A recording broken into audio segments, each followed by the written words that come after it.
চলে গেলেন দেশের খ্যাতিমান আইনজীবী ব্যারিস্টার আব্দুর রাজ্জাক। সোমবার সকালে তার দীর্ঘদিনের পেশা জীবনের সবচেয়ে বড় জায়গা সুপ্রিম কোর্টে জানাজা অনুষ্ঠিত হয়। অংশ নেন বিচারপতি, আইনজীবী সহ অনেক মানুষ। সবার মুখে একটাই কথা, ব্যারিস্টার রাজ্জাক ছিলেন একজন বিনয়ী আইনের পণ্ডিত মানুষ। তবে তার দীর্ঘ সময় প্রবাসে থাকাকে দেশের আইন অঙ্গনের জন্য দুঃখজনক বলে মন্তব্য করেন তারা। সাইদুল ইসলামের রিপোর্ট। বেশ কয়েক মাস ক্যান্সারের সাথে লড়াই করে রোববার বিকেলে না ফেরার দেশে চলে যান জামায়াতে ইসলামীর সাবেক সহকারী সেক্রেটারি জেনারেল ও সিনিয়র আইনজীবী ব্যারিস্টার আব্দুর রাজ্জাক।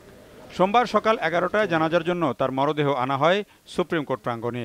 জানাজায় অংশ নিতে আসেন আপিল বিভাগ ও হাইকোর্ট বিভাগের বেশ কজন বিচারপতি, সুপ্রিম কোর্ট বারের নেতৃবৃন্দ ও সাধারণ আইনজীবীরা। সকাল 11টার পরপরই শুরু হয় জানাজার আনুষ্ঠানিকতা। উনি যেহেতু দীর্ঘদিন আপনাদের সাথে ছিলেন, চলাফেরার সময় ওনার কথায়, কাজে, ইঙ্গিতে যদি কখনো কোনোদিন আপনারা মনক্ষুণ্ণ হয়ে থাকেন, তাহলে আপনারা মাফ করে দেবেন। তারা সবাই ওনার জন্য দোয়া করবেন যাতে আল্লাহ ওনাকে জান্নাতুল ফেরদৌস নসিব করেন।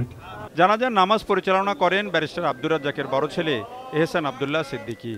জানাজা শেষে তার মরদেহে ফুল দিয়ে শ্রদ্ধা নিবেদন করেন আইনজীবীরা। ব্যারিস্টার আব্দুর রাজ্জাকের এই চলে যাওয়াকে আইন অঙ্গনের জন্য এক বিরাট শূন্যতা বলে মনে করেন সিনিয়র আইনজীবী ও দীর্ঘদিনের সহকর্মীরা। সুপ্রিম কোর্টের লয়ার এত ছোট কথা বলা যাবে না। তার ওই কথা আমার আজ থেকে ধরেন 28-29 বছর আগে বলেছিল, সেটা কিন্তু আমার সবসময় মাথা থেকে যায়। অত্যন্ত বিনয়ী ছিলেন, ডাউন টু আর্থ। আপনার বাবা ছাড়া কথা বলতেন না উনি আমাদের সাথে।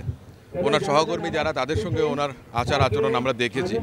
ব্যারিস্টার আব্দুর রাজ্জাকের দীর্ঘদিন পর্যন্ত বাধ্যতামূলক প্রবাস জীবনযাপন শুধুমাত্র তার এবং তার মক্কেলদেরই ক্ষতি হয়নি, এই দেশ এবং জাতিরও ক্ষতি হয়েছে।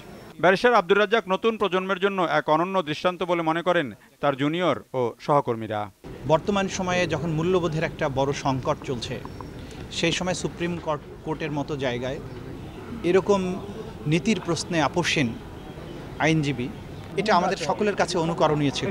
আজকাল আমরা মানুষের মধ্যে যেমন ঔদ্ধত্য দেখি, গর্ব অহংকার দেখি, উঁচু গলায় কথা বলতে দেখি, ক্ষমতার দাপট দেখাতে দেখি, উনি কোনো দিনই এটা পছন্দ করতেন না। দ্বিমত ভেঙে এসে বেরিয়ে নতুন কিছু করার যে একটা সাহস, সেটা অনেকে করতে চান নাই, সেটা উনি করেছেন। এবং ওনার যে নীতিটা ছিল, ওনার যে আদর্শটা ছিল, সেটা আমাদেরকে পথ দেখাবে এবং আমাদের দল গঠনে ওনার অবদান আমরা সারা জীবন মনে রাখবো। বায়তুল মোকাররম জাতীয় মসজিদে তৃতীয় জানাজা শেষে আজিমপুর কবরস্থানে চিরনিদ্রায় শায়িত হন ব্যারিস্টার রাজ্জাক। প্রায় 11 বছর পর গত বছরের ডিসেম্বরে যুক্তরাজ্য থেকে দেশে ফিরেন ব্যারিস্টার রাজ্জাক। এর আগে তিনি ছিলেন আন্তর্জাতিক অপরাধ ট্রাইব্যুনালের ডিফেন্স কাউন্সিলের প্রধান। Saidul Islam, GTV news, Dhaka.